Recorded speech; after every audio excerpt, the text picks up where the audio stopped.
माय मराठी गळ्यात घाली लोककलेच लेन, मराठ मोळलेन लाख मोलाचं सोनं, मराठ मोळलेन लाख मोलाचं सोनं. अगं माधवी पदर बघ.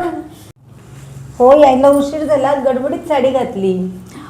अगं साडी घालत नाहीत, साडी नेसतात. तेच ते. हो ग, पण तू म्हणतेस ना तशी गंमत घडतेच नेहमी. कसली गंमत?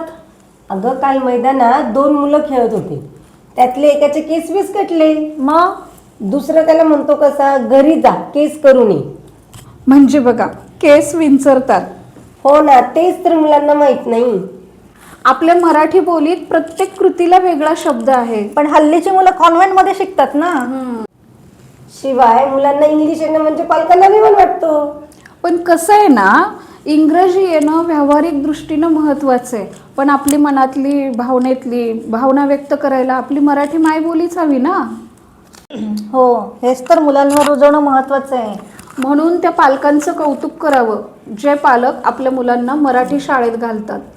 आणि खरोखरच या निमित्तानं भगवंताला प्रार्थना करावी वाटते की हे मराठी नवीन वर्ष सुख समृद्धीचं आणि भरभराटीचं जावं, आणि आपली मराठी मायबोली अशीच वृद्धिंगत होत राहो, ही भगवंत चरणी प्रार्थना.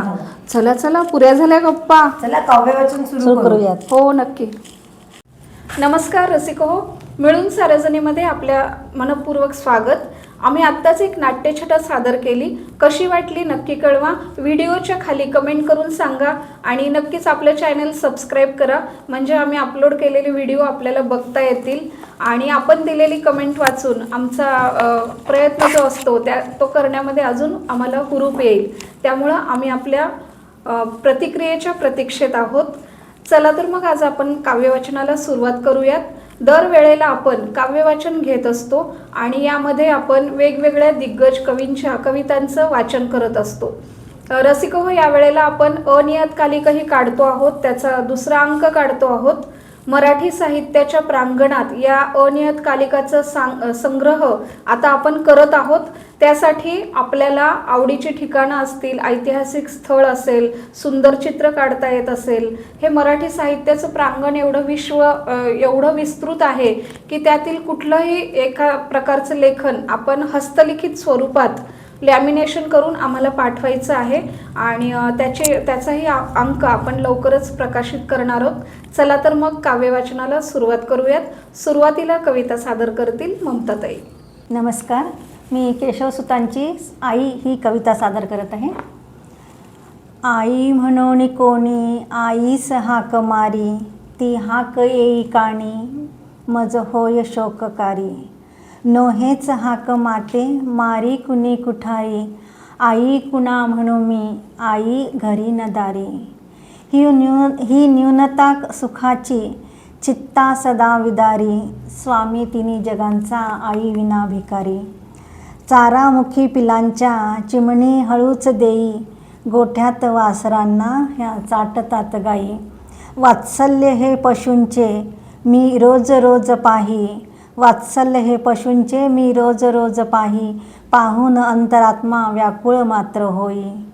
वात्सल्य माऊलीचे आम्हा जगात नाही, दुर्भाग्य या विना का आम्हास नाही आई, आम्हास नाही आई.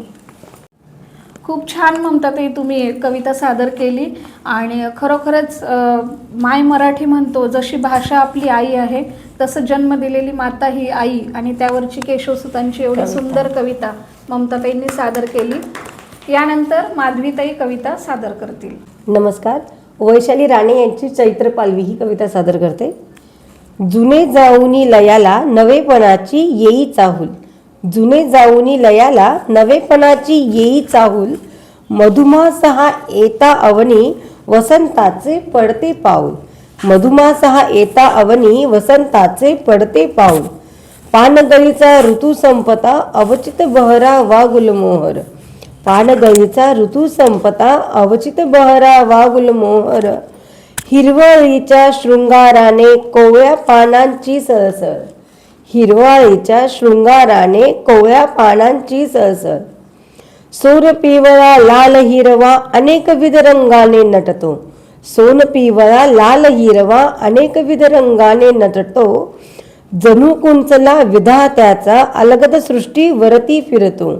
जणू कुंचला विधात्याचा अलगद सृष्टी वरती फिरतो. नवेपणाची किमया न्यारी रंगाची ही सुरेख उधळण.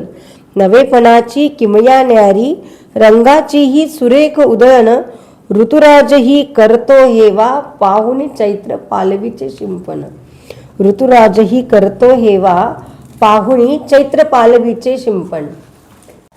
खूप छान माधवीताई कविता सादर केली. चैत्राचं खूप सुंदर वर्णन कवितेमध्ये आहे. आणि आता मी कविता सादर करते. कवितेचं शीर्षक आहे चैत्र हिंदोळा. स्वरचित कविता आहे. चैत्र पालवीच्या हिंदोळ्यावर झुलती कोवळी पाने. चैत्र पालवीच्या हिंदोळ्यावर झुलती कोवळी पाने.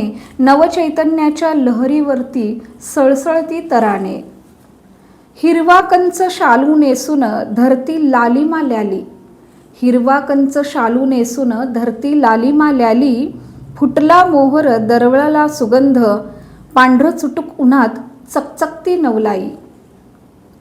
फुटला मोहर दरवळला सुगंध पांढऱ्या चुटुक उन्हात चकचकती नवलाई. नयनरम्य सोहळा थाटला अवनी शृंगारली. नयनरम्य सोहळा थाटला अवनी शृंगारली. चैत्रातील या पालवीवरती कविता ही स्फुरली. कविता ही स्फुरली. खूप छान. खूप छान, खूप मस्त. रसिक हो, आपण असाच काव्यवाचनाचा आस्वाद घेत असतो, साहित्यानंदाचा आस्वाद घेत असतो. आणि हा आमचा प्रयत्न आपल्याला कसा वाटतो नक्की कळवा. पुन्हा भेटूयात पुढल्या कवितांसह. तोपर्यंत धन्यवाद. धन्यवाद.